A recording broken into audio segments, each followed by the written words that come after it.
malam Kang Ahmad, gimana kabarnya? Baik. Alhamdulillah, sehat walafiat. Beliau ini peternak juga penjual perkutut wilayah Bekasi, khususnya kutut lokal alam ya Kang ya. Iya, lokal alam. Lokal alam. Kang, mungkin rekan-rekan pencinta perkutut ya pengen tahu perkutut itu ada berapa macam sih? Ya, misal pertama nih lokal alam ya, lokal alam. Kemudian Bangkok ya, terus perkutut warna. Ada juga lagi yang crossingan ya, crossingan gitu, crossingan Antara perkutut lokal dan perkutut Bangkok gitu atau lain? Iya, itu disilang. Kita ternak dengan sistem persilangan antara lokal alam dengan Bangkok kita ternak. Kita disebut dengan perkutut crossing atau silangan gitu. Kalau perawatan Kang, perawatan ini mungkin ada sedikit sharing buat teman-teman pencinta perkutut. Perawatan untuk perkutut gantangan gitu, yang atau untuk di rumahan teman kopi gitu ya. Gimana itu Kang? Hampir sama sebenarnya, hampir sama. Kalau kita mau milih istilahnya rajinnya gitu ya, itu hampir sama, tidak jauh berbeda.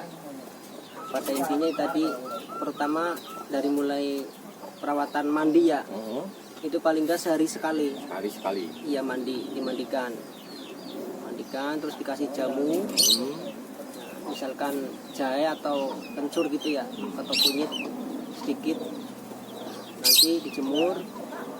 Kira-kira dari mulai terbitnya matahari sampai sekitar jam 9 atau jam 10 dijemur. Nanti kita ademkan ya di rumah gitu. Mungkin di kerodong juga bisa, di kerodong. Nanti sekitar lepas asar lah, itu kita lakukan penjemuran lagi, dijemur lagi, tapi nggak dimandikan, dijemur aja. Bagusnya lagi dikerek. Pagi juga bisa, kita jemurnya pakai kerekan langsung pagi. Habis dimandikan, kita jemur dikerekan. Untuk memperkuat mental. Iya, mental, melatih mental itu. Nanti setelah jam 9 jam 10 kita masukkan lagi ke dalam, kita ademin biar dia tenang ya, fresh gitu. Nanti sore lepas asar kita bisa keluarin lagi, kita tes lagi di gantangan lagi pakai kerekan itu, kerekan rumah. Nah, nanti akan terlihat hasilnya sekitar jangka 1 minggu atau 2 minggu, insya Allah udah terlihat reaksi dari perawatan tadi. Dari gantangan ya untuk lomba gitu. Terus ada jamunya juga. Pertama dari mandi ya, dari mandi gitu, dimandiin, terus jemur. Kemudian jamu juga ada racikan yang istilahnya masing-masing pemelihara tadi ada ramuan sendiri gitu ya. Jadi antara si A dan si B itu nggak mesti sama ramuannya Pak. Iya. Ada resesi sendiri gitu istilahnya sendiri. Misalnya ada yang pakai telur ya, dikasih ginseng dan lain sebagainya. Kadang lagi satunya lagi nggak pakai misalnya. Itu perbedaannya pasti ada gitulah. Tuh. Kalau yang untuk perawatan rumah ya sederhana juga, tapi nggak jauh berbeda memang. Hampir bisa dibilang sama itu. Cuman kalau di rumahan paling kebanyakan ya cuman dijemur di teras aja gitu, nggak perlu dikerek biasanya. Rata-rata begitu.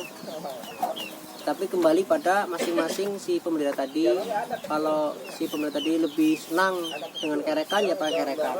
Walaupun nanti tidak digunakan untuk kontes. Karena mungkin kalau pakai kerekan satu lebih menarik gitu Pak. Oh iya. Iya, lebih seperti di alam. Nah, terdengarnya gitu. Atas, iya, karena di atas ketinggian. Jadi seperti di alam akhirnya rasanya. Oke, ini Kang ada mitos tentang perkutut nih ya kan. Iya. Banyak yang kita dengar tuh di rekan-rekan lah, itu ada perkutut katuraga seperti apa gitu kan. Itu menurut Kang Ahmad bagaimana itu Kang? Kalau itu kembali pada pribadi masing-masing.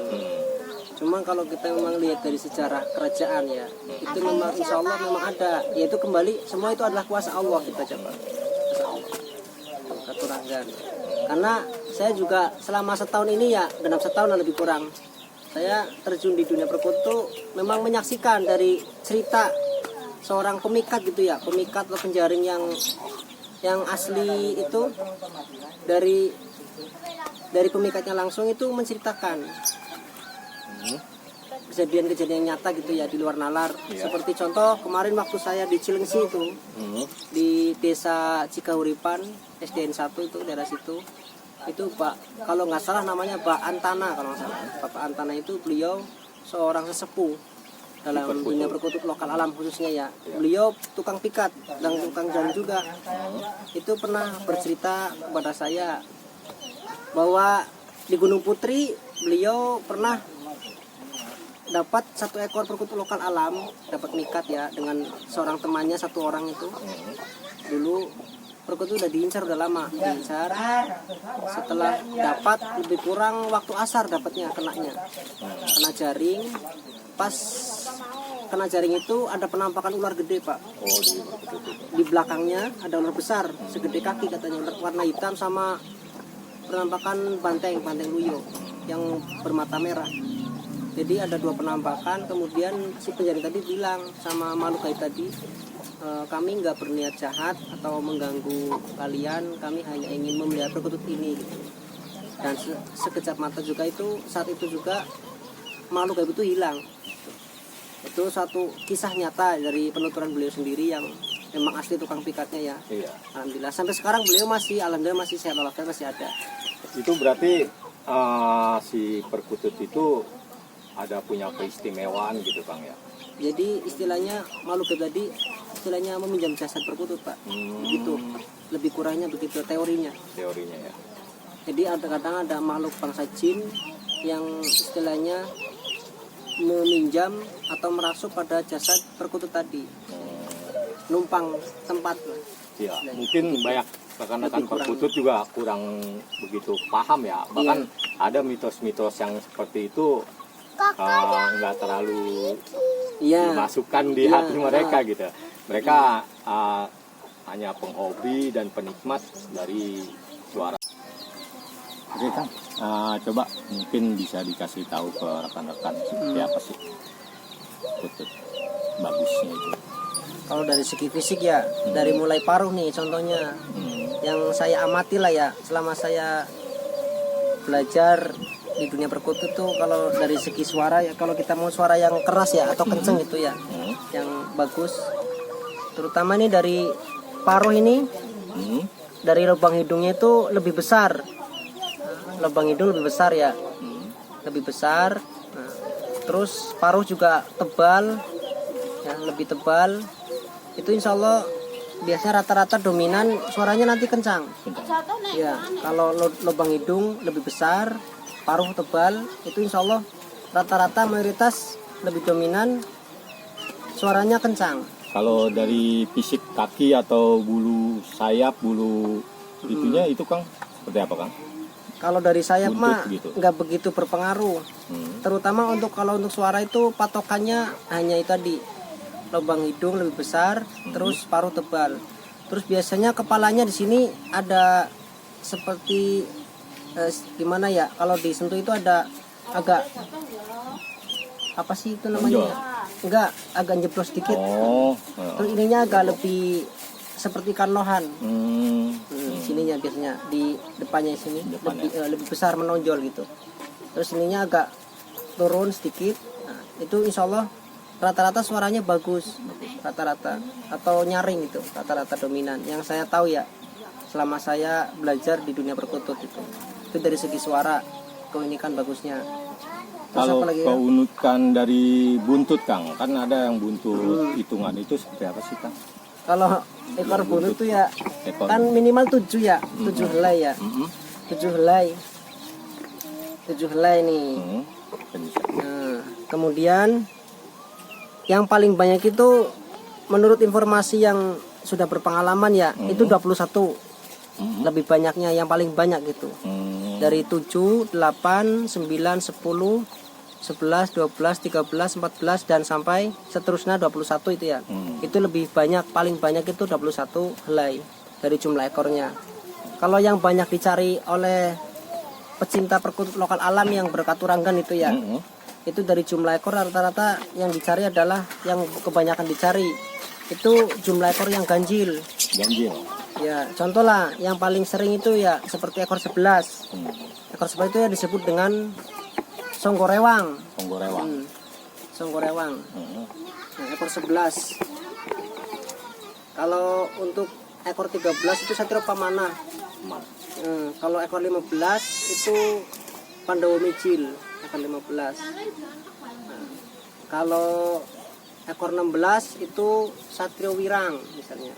Dan 17 misalnya Satrio Wicaksono dan seterusnya. Itu yang lebih sering dicari atau banyak digandrungi adalah ekor 17. Tapi barangnya langka. Ekor 17 itu hampir langka, bisa dibilang langka. Kalaupun ada dapat orang misalnya, kadang-kadang kalau nggak jodoh dilalahe, bahasa Jawanya itu dilalahe, burungnya sakit atau mati atau lepas kalau nggak jodoh dengan orang yang tadi yang merawat. Walaupun udah ketemu ya ekor 17 misalnya Satrio Wicaksono tadi. Tuh, misalnya sama seperti itu. Kayak ini Kang, salah satu burung tawatan Kang Iya. Ahmad ya. Iya, alhamdulillah. Ini apa sih keunikan dari ini burung Kang? Ini ada kisahnya dulu ya. Oke. Kenapa saya rawat baik-baik ya gitu ya. Istilahnya saya benar-benar rawat buat kenang-kenangan saya lah. Itu lebih kurang setahun yang lalu ya Pak. 2 tahun yang lalu itu waktu saya masih ditinggal di Masjid Darussalam itu, di samping ada kuburan ya, ada makam. Ada makam. Nah, waktu itu saya baru merawat perkutut 4 ekor Pak. Ditaruh di bawah pohon mangga menggunakan kandang murah itu ya. Nah, lama kelamaan tiba-tiba perkutut datang sendiri. Datang di atas sakar gitu ya. Kalau istilah itu bandangan gitu ya Kang? Iya, itu emang dari alam. Dari alam. Dulu masih muda ini, masih anakan. Akhirnya malam itu saya tangkap jam 10 malam, saya tangkap, saya rawat. Nah, pas setelah lebih kurang 20 harinya itu saya dimimpi ular kobra, didatangin. Ular kobra sebesar lengan tangan dewasa lah, orang dewasa. Lebih kurang panjangnya ya antara 3 meter 4 meter lah dalam mimpinya itu. Nah, itu terus setelah 5 hari kemudiannya saya mulai itu belanja perkutut dari Tuban. Mulai deh. Nah, pas ini pertama yang datang itu adalah Pak Reman Raden. Reman Raden itu suhu saya istilahnya ya, dari Pasir Konci. Beliau bilang, Mas Ahmad, ini perkutut ini boleh saya mahar nggak? Aduh, itu mah nggak dimahar Pak De itu. Loh, kenapa? Kan sama perkutut. Iya, tapi itu mah tadinya dapat datang sendiri gitu. Oh, pantesan saya lihat ini, saya tahu ini perkutut pager kata beliau. Perkutut pager kalau istilah orang sini ya, perkutut pager atau muncis dibilangnya katanya.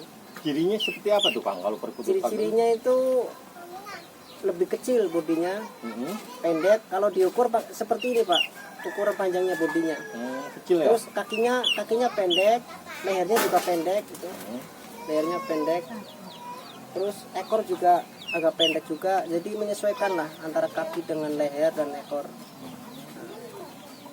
Suaranya Kang? Suaranya mah khas, kecil, adem, tuh, lembut. Perkutut lokal. Iya, alam ini alam. Ini ringnya saya kasih sendiri. Ringnya saya kasih nama Joko Poleng. Joko Poleng. Itu ada rencana untuk diternakin Kang? Kayaknya sih enggak. Enggak. Kayaknya sih enggak. Paling nanti dikasih pasangan aja gitu. Cuman dipisah sistemnya.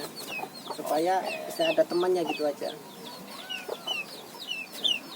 Ini perkutut pager.